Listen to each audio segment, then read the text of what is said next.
lot of these companies that are engaged in these mass surveillance, or the contractors really that are engaged in mass surveillance, don't ultimately have just watching what you're doing as being enough for them. They're ultimately interested in things like predictive analytics and predictive policing.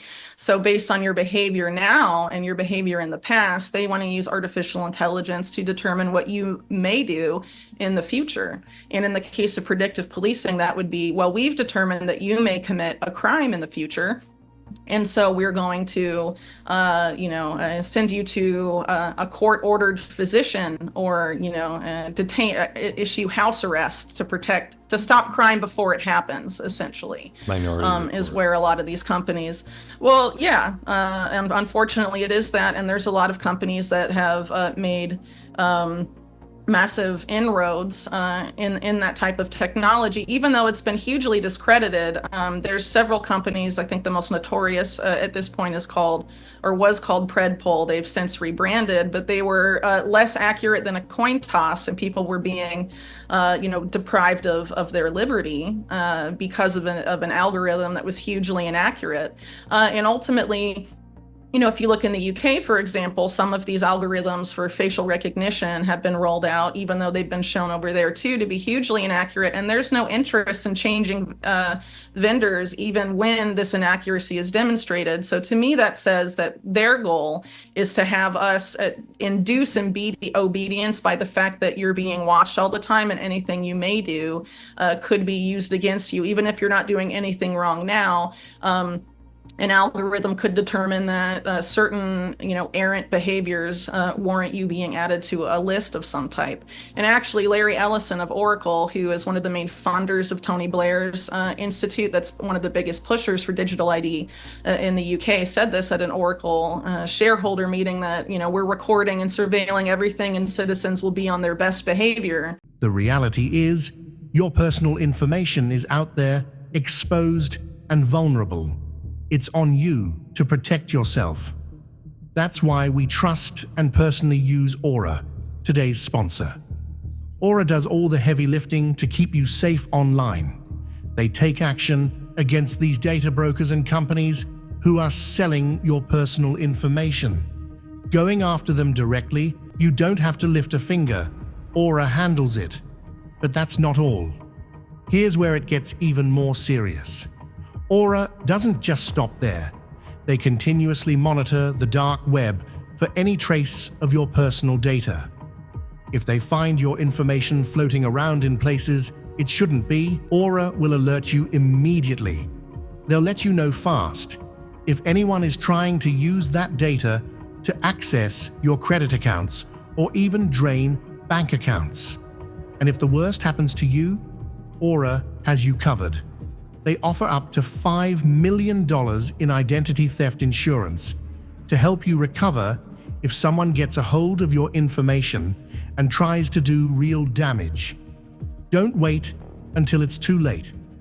Head over to our link, aura.com/anonymous, to try Aura free for 14 days. That's plenty of time for Aura to find out if any of your personal data is exposed and start protecting you from these threats.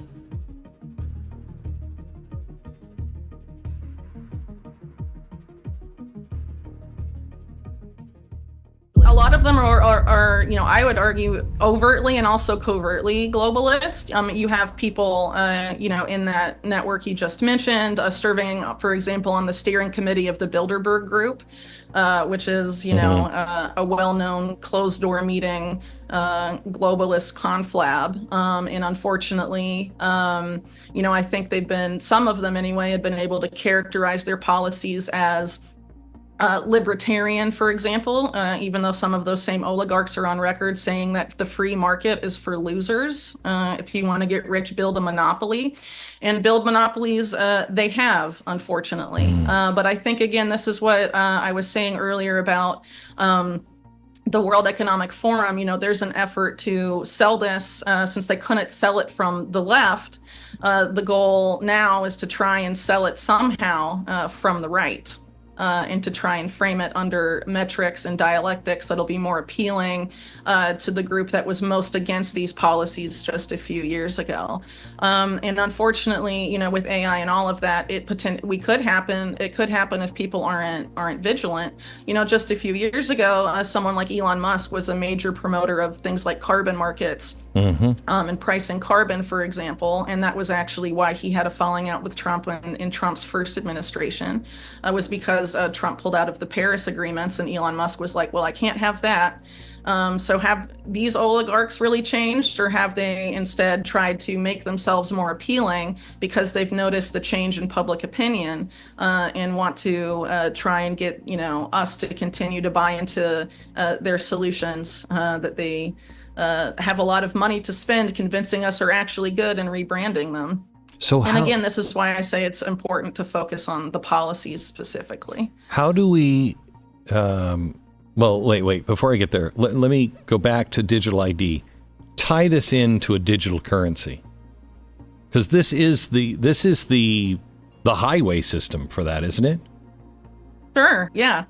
Well, Larry Fink is now running, I believe, the World Economic Forum. He's acting chairman, and in addition to saying that everything will be tokenized, he's said that everything will soon be on the same universal digital ledger or database, and that everything on that database will have a unique identifier number. So for you as an individual, your identifier number will presumably be your digital ID or directly linked to that. But everything will have a digital ID. The tokenization agenda in particular seeks to tokenize not just assets that we traditionally think of, like real estate, for example, or gold, or physical assets, as well as digital assets like Bitcoin. There's a major effort connected with people like Fink, and also people like Mark Carney, who's now Prime Minister of Canada, to tokenize the natural world and transform it into financial assets. And there was an attempt to do this to an extent under the Biden administration, I believe, through the Department of Interior, with natural asset corporations, but that has not gone away. And there are groups, for example, one of the creators of the ETF model originally, which BlackRock now owns, iShares. His name is Peter Kenez, I think is how you pronounce it. He's trying to turn the Amazon rainforest into a digital commodity, sort of similar to Bitcoin in terms of like the scarcity idea that each hectare of the Amazon rainforest would represent a token, and then financialize it that way, and then each hectare would then have its unique identifier on the blockchain, and would be serviced by surveillance drones and all sorts of stuff. So even our most natural, the places we conceptualize as the most natural places on Earth, these people want to come in, place surveillance technology and tokenize it and put it on a blockchain and use it to I would argue in the case particularly of natural asset corporations and the group behind it, the Intrinsic Exchange Group, they just want to open up a huge new asset class. They call it nature's opportunity, so that they can continue engaging in the same type of bad behavior that, for example, brought us the 2008 financial crisis. By quintupling basically the amount of assets currently in play. So apply this now to the phrase that we all heard during the COVID era: "You'll own nothing and be happy." Well, yes. There's certain people that want to own everything, and that includes things that have never been able to be owned before, that were considered things like the public commons, like rivers, lakes, the ocean itself, natural forests, all sorts of it. These people want to put all of that into the financial system, fractionalize it, tokenize it, and sell pieces of it around. Use it to speculate on. I mean, it's very bonkers. So, yeah, and so this is just one aspect of the digital currency play. Obviously, there's a lot more than that just going on as well. I would argue that a lot of this push, particularly in the U.S., for dollar stablecoins supposedly being better than a central bank digital currency also falls into this paradigm we talked about earlier of, moving from the public to the private of the public-private partnership, because a lot of these stablecoin issuers, if the big concerns about CBDCs was that they're seizable, they're surveillable, and they're programmable. Well, all of those three things also can apply to stablecoins. The only difference is that you would have a private company issue it and control it. But we've seen time and again how a lot of these private entities are willing to do that when contacted. Just look at how Bank of America behaved with January 6th, people accused of wrongdoing on that day, for example.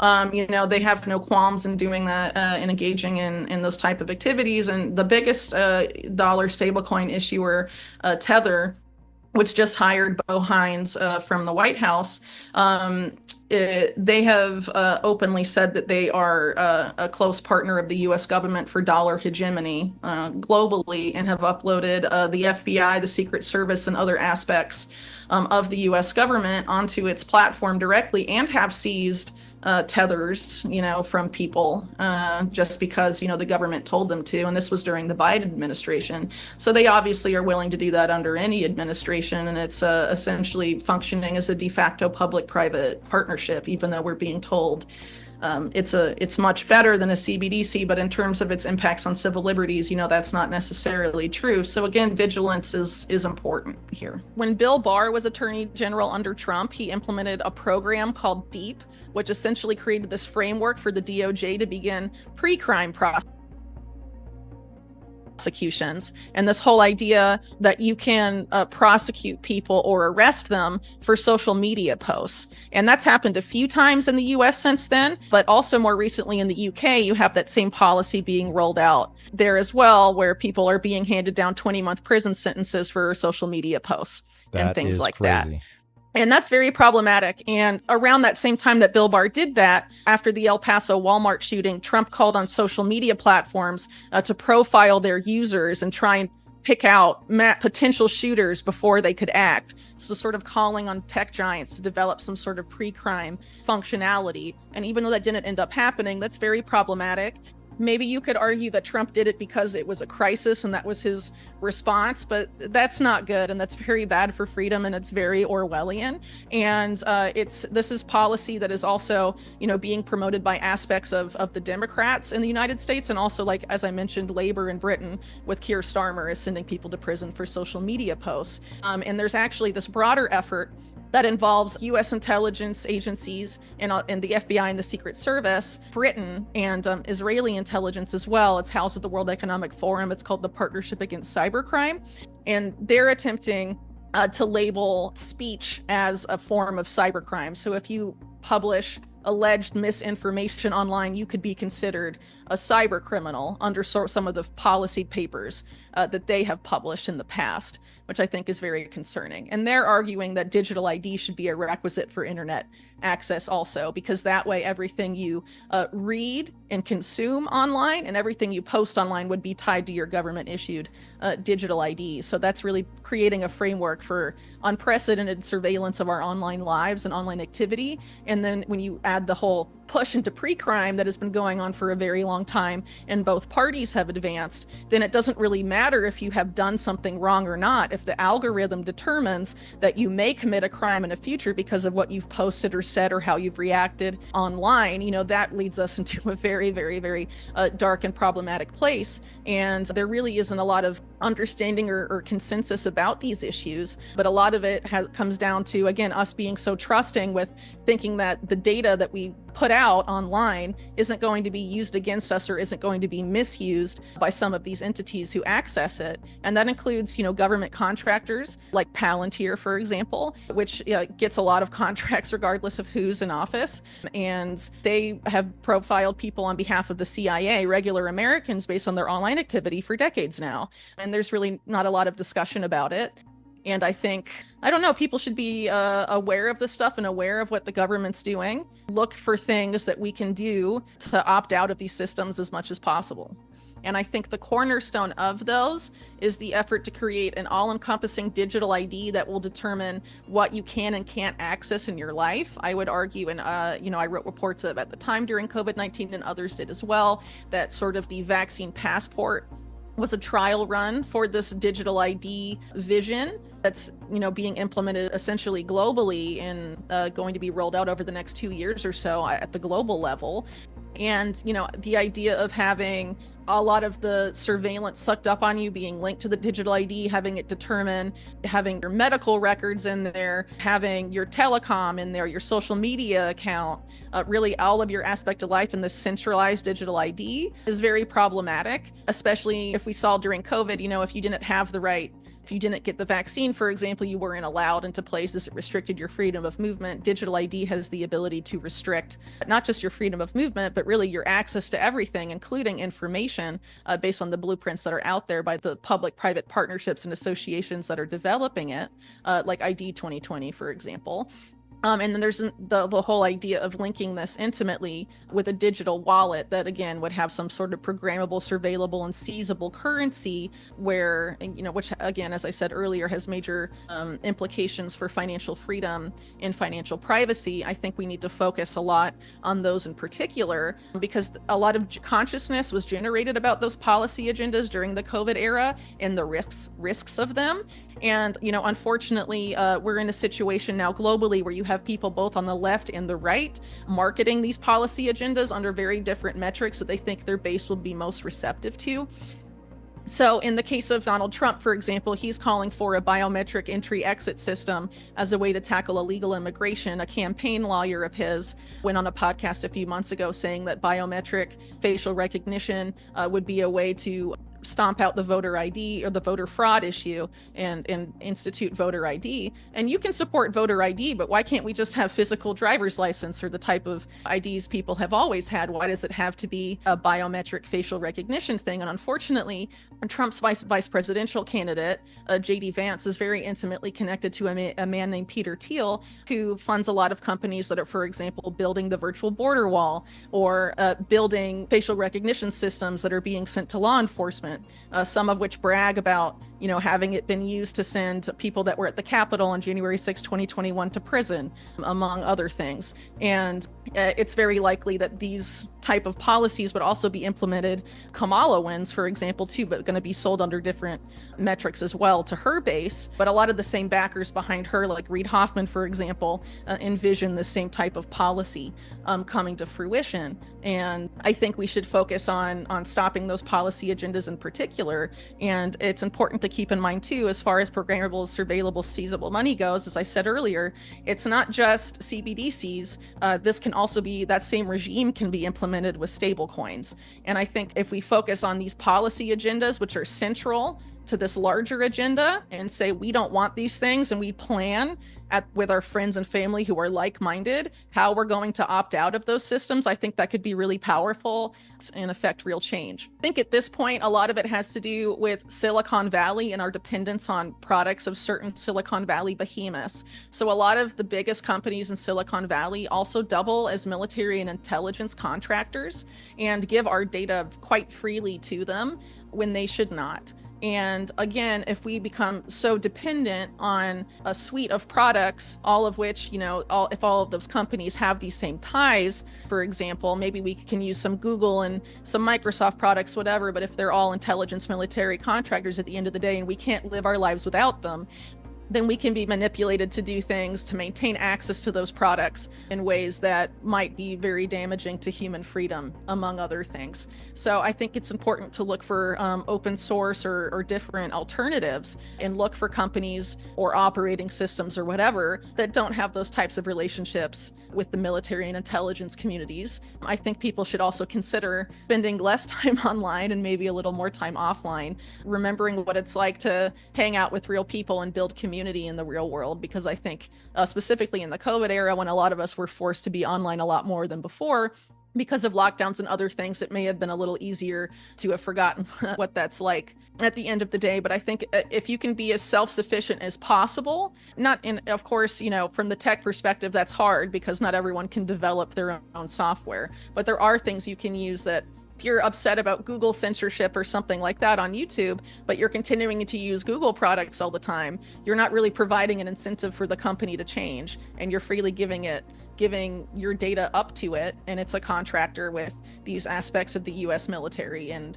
things like that, or at least historically has been. I believe they still do have contracts, but really Silicon Valley in the military and intelligence really have fused operations in a lot of significant ways. And you can argue also that a lot of intelligence agencies had early involvement in some of the biggest Silicon Valley companies as well. There's an alleged CIA involvement with the origins of Google, Oracle, and some other significant companies as well. And then of course you have the involvement of people like Jeffrey Epstein with Microsoft in the 1990s, and some other things that haven't really been, reported on significantly, but probably should be.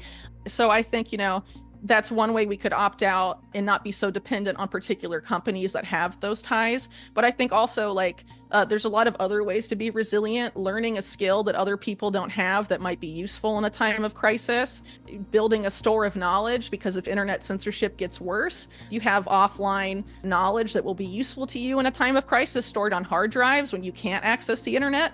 That seems like it might be helpful. Learning to grow your food, or investing in someone in your community that can grow food and will grow food for you. There's a lot of different things that people can do to try and make themselves more self-sufficient, because the more dependent we are either on these companies or on the government, we do have less agency in those cases. And I think we really need to remember that we do have agency. We've been outsourcing it. We've been giving it away to other people who don't have our best interests at heart. And we as a society need to learn to take that back as much as possible.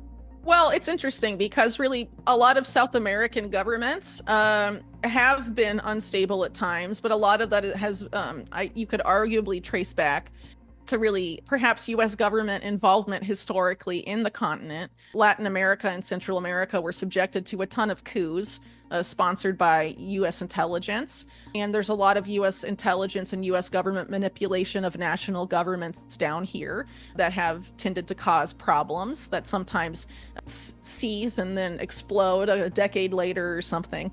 So, it's very complicated to really try and explain.